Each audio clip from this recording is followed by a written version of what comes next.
Welcome on board, Gautam Chhaochharia from UBS. He's right here in the studios with us. Gautam, hi, good morning. Good to have you in the studios. What's really going on? Suddenly, one fine day, the globe wakes up and realizes that, oh my God, the coronavirus could be a pandemic and we need to start pricing in for equities. Yeah, because I think markets were hoping that it's a one-off, have some immediate short-term revenue or growth impact, and growth bounces back quite sharply. But then again, the Italy and Korea cases took market by surprise, and markets reacted to that. It's also about where markets were pricing in versus what the events played out. And today, as we see, India markets have opened positives. I think markets are again looking at this being a one-off short-term issue. Okay, so no more downside, you're saying. Is the worst behind after yesterday's fall, or is there more likely to come? No one knows. No one knows. I'm not a health expert, the experts are still figuring it out. So you have to track those data points. Still a work in progress. Yeah, absolutely. We've talked a lot about exports driving earnings recovery. Yeah. Let's get the rationale behind that. It's particularly important in light of all that we're hearing on trade with Trump's visit. Absolutely. So that's one of the four keys which has made us turn bullish on India's earnings cycle for the next 1 to 3 years after being bearish for the last 5 years. And by exports, it also means import substitution to a large extent. Why now is a big debate, because exports or manufacturing has been the big pipe dream behind India's long-term growth hope story. Low-cost labor, enough labor, etc. But never really played out. So why now? Two simple reasons. What's happened globally is manufacturers themselves are looking to diversify the supply chain away from China, given rising costs, given trade war uncertainties, etc.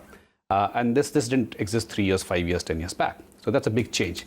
And all our evidence lab surveys of businesses in China, Korea, Japan, Taiwan, anywhere in the world, all suggest for the real manufacturers, India is up there as a destination they are looking to explore, along with the Vietnam or other emerging market countries, which is counter to what we would have thought, especially based on our investor meetings. Secondly, what's happened locally in India itself. Now we keep debating how good or bad infrastructure in India is. Specifically, we look at Mumbai infrastructure, but the delta, let's look at delta. So you look at power, you look at roads, you look at ports. From chronic shortages, there are surpluses in few infrastructure sectors. And similarly, ease of doing business is still not an easy place to do business, but the delta is positive. But why specifically now, in our view, is two simple reasons. One is the big corporate tax rate cut. The big corporate tax rate cut makes India the lowest corporate tax rate country in the entire emerging market universe, which is a really big deal.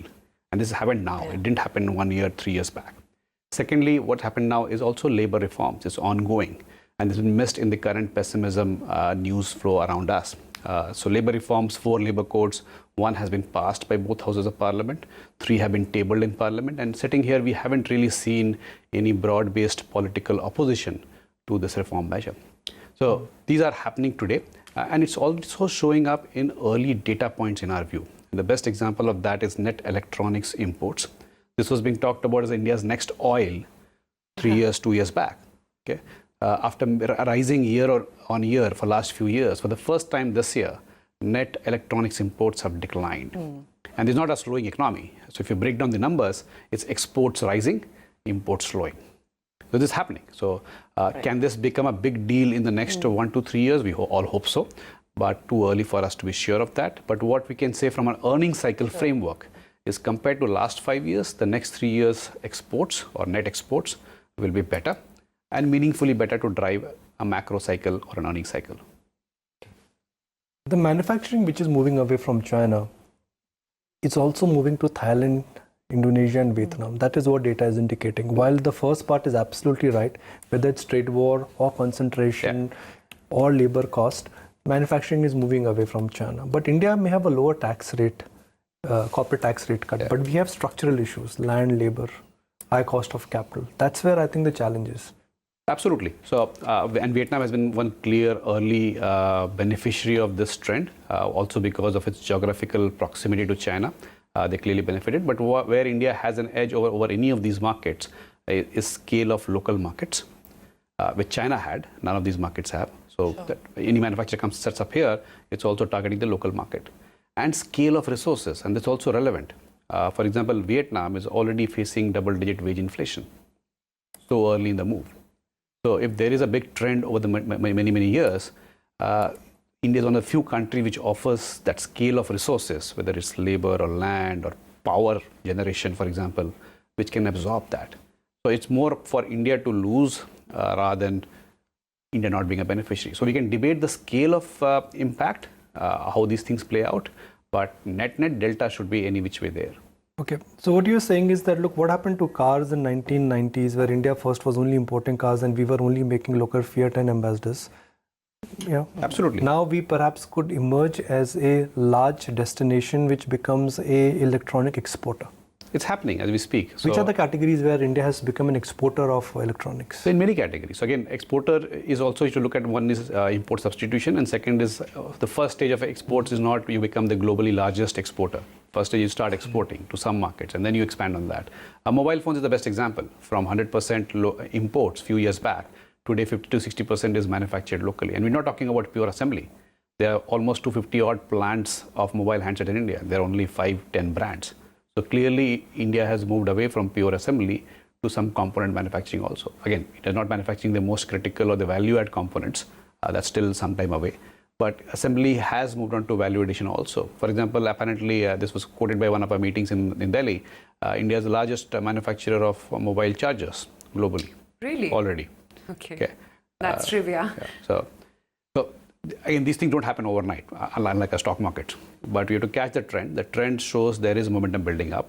Obviously, we have to presume that the policymakers are focused on this. They keep doing stuff to embrace this and engage with this. And again, one simple example there is in Invest India, the organization of the government of India. So they have done in terms of engaging directly and offering a single window clearance system, etc., for many FDI coming in. And in our meetings with them, we got a sense that the FDI pipeline has really jumped materially over the last 1 year. Now, this is pipeline.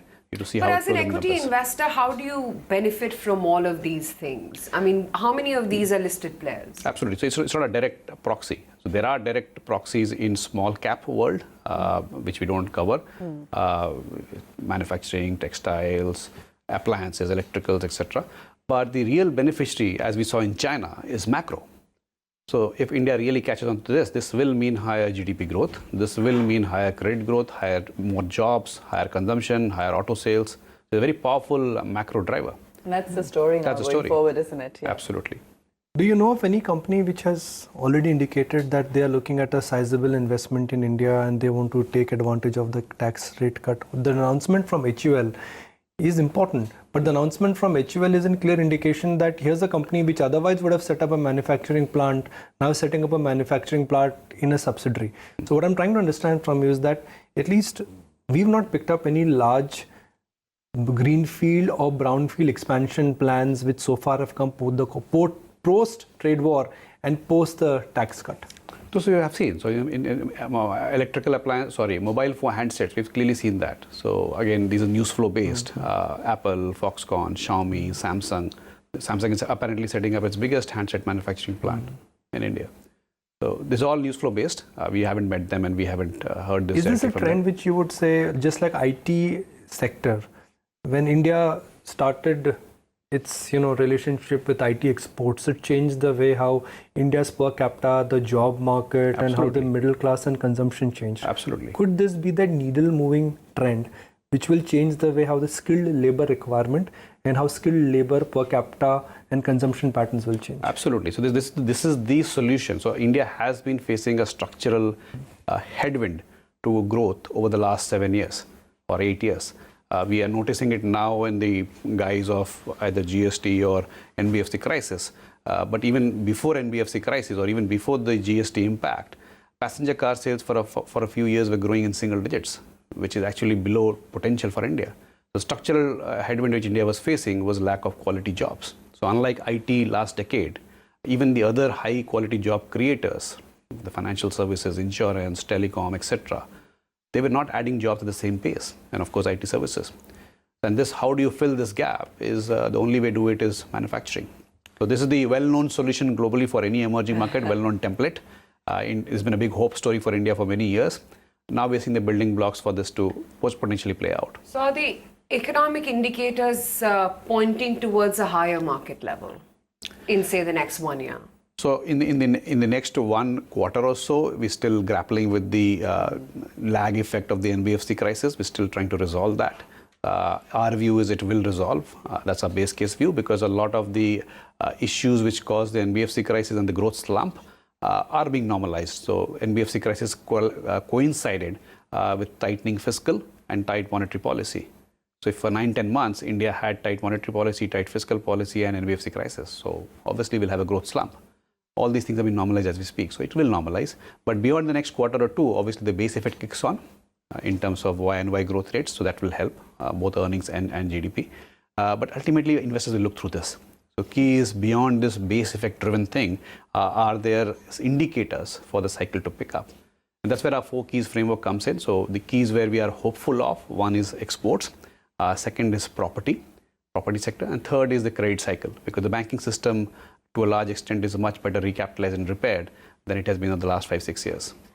I feel like it may be obvious to ask you within property what perhaps you're looking at, but if we were to kind of narrow it down now in terms of some of the segments you've mentioned, again, is there a rationale, for example, sticking with the blue chips, or are you going very company specific? So sector as sector, we have been overweight property for the last year and a half, 2 years. The earlier thesis was that the listed incumbents will gain share because of the tight environment. Now we're calling for a recovery in the property cycle. And recovery means volumes and prices will go up. And obviously Mumbai and Delhi will not be the first to see that. That's where the narrative is still quite negative. And again, here, very interestingly, it's not about property prices being affordable. We could have made the same point 2 years back also on a pan-India basis. So why now comes from the fact that last 3 years on a pan-India basis, given the slowdown for last 7 or 8 years, property launches have come down more than property sales.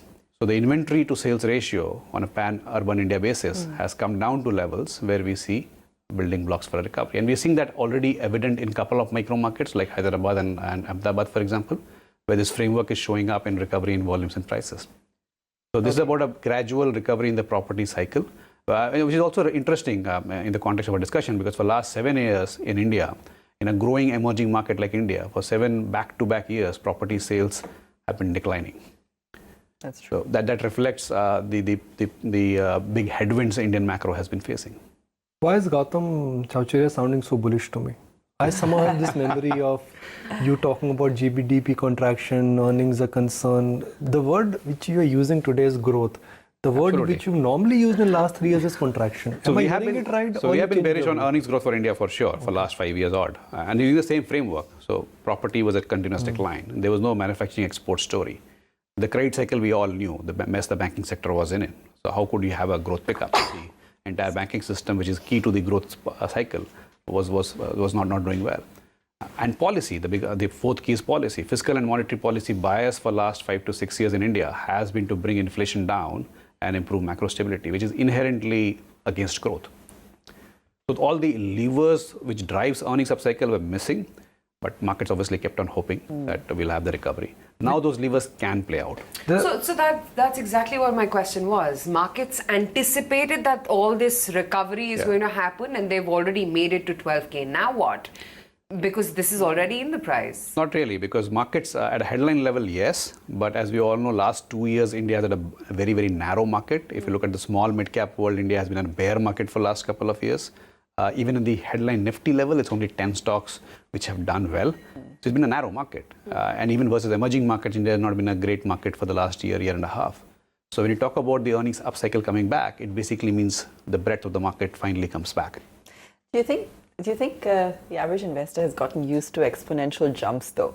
I mean, given the severity of the slowdown and the way some of those mid caps have been impacted, I mean, isn't it still too soon to expect them to start delivering manifold returns? It's too early. So again, I would agree. So again, it's still tricky from a 1 to 2 quarter perspective. But given the relative valuations and if a thesis plays out over the next 1 to 3 years, the returns can be quite meaningful. So again, after 2 years of being underweight small mid caps, we are now overweight. But again, it's more a 1 to 3 year story rather than 2 quarter story. Okay, all right, Gautam. Thanks so much for joining us this morning. Pleasure. Great to have you with us, and with a lot of positive commentary as well for the way forward.